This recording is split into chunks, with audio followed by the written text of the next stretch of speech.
Hello everyone, I'm nipping in just very quickly to give you a message from Paul.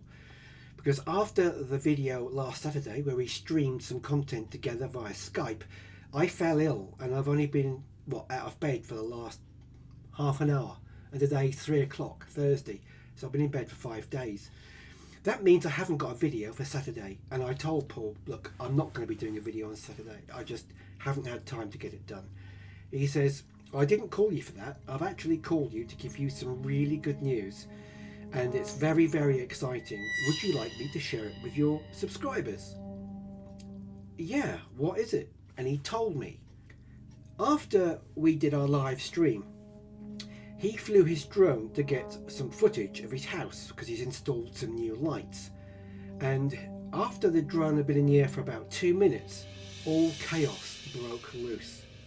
Something took control of his drone. Luckily, the video was turned on. Also, he's got a screen capture of all the controls as to what the drone was doing. The drone ended up smashing to the ground instead of trying to auto land as phantoms DJIs always try and do first. Something had been interfering with his drone, and he's got it all on film.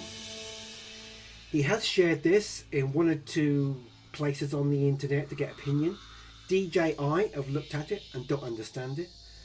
He's had a notification from the press offering to pay him thousands of pounds for the footage, and 2 Americans have also said, name your price.